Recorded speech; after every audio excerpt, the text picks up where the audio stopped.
I am Eddie Bullen, and I am here in my studio where I spend most of my time, most of my days making music. So today I want to talk to you about music in general and how music sort of, or rhythms actually migrated from Africa.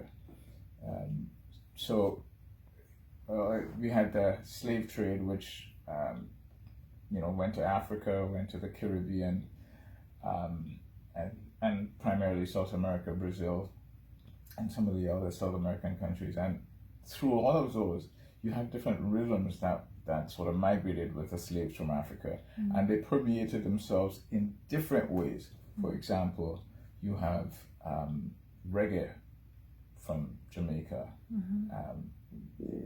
Actually, the Rastas in the hill have a thing they call the Nyabingi beat, and that was a special little beat that happens. And you find different permeations of the rhythms.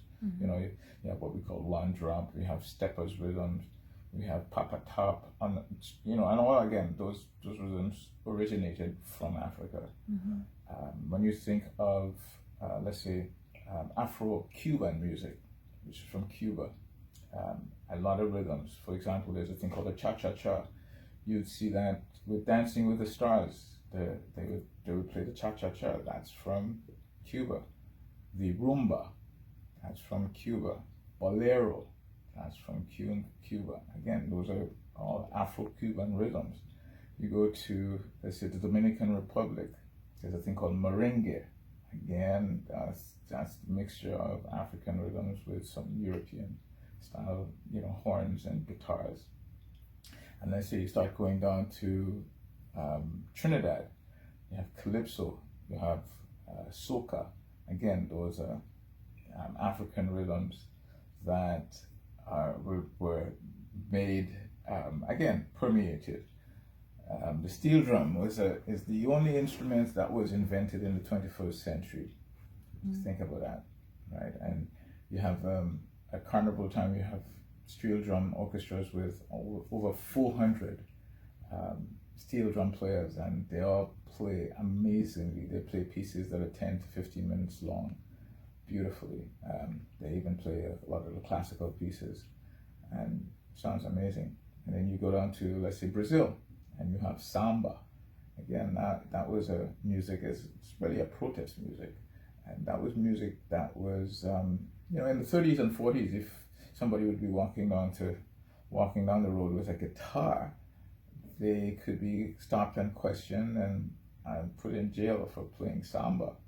So it's just amazing that all these rhythms came out of Africa and just surface in several different ways. I mean, now all those rhythms are well accepted throughout the world and being played by different nationalities. I think of it as music that transcends borders, right? So the Caribbean music transcends borders. There's there's a place called Martinique, Guadeloupe and Martinique, and that's in the Caribbean, and they came up with a thing called zouk. And that's played primarily in the French-speaking islands, and it's massive. So, these are the things that, the Caribbean and South America has contributed to the world. And like I said, it transcends borders, not only in those islands, but they are permeated around the world. And that's my... So how can music change the world and what's going on in the world right now? How can we use this to effect change? Well, I think music is always coming together of different nationalities. I mean, I could get together with a musician who don't speak a word of English, but we can play together, and that's dialogue. And I think it's a great thing too, because you know what? One of the major things in music is listening to the other player, so you can play together with a composition. And I think that's what the world needs a little more of, is listening to each other and understanding the intricacies of each other's culture and embracing it. And that's what we do as musicians. We listen to each other and we play, and you enjoy it. You can have a player, sitar player from India playing with a jazz pianist, which has happened, or you can have a steel drum player from Trinidad playing with a flamenco guitarist, which has happened, and so on and so on. So, but we all have to listen to each other so that we can, make good music. I did a gig with a friend of mine, a percussion player, and he was from the Congo, and we play. He wanted to mix jazz with the music of the region, and which we did. So it's I think in terms of influencing and in terms of shining a light or being a beacon of hope for human beings, I think that the musician sort of leads the way. So I think, we should follow that. Wow. Thank you, Eddie Bullen.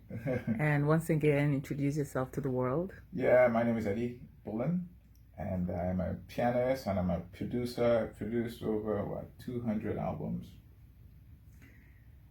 And and this is where the magic happens. Yeah, this is what I do, and I love doing it. And I've passed it on to my sons, and they are carrying the torch now.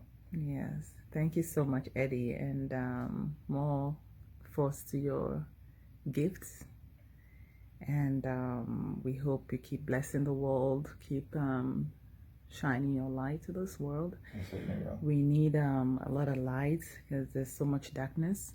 And with music, music is something that speaks to the world and speaks to our souls. And with music, we can actually conquer depression and just keep bringing the light to the world, Eddie. Yes. Thank you. And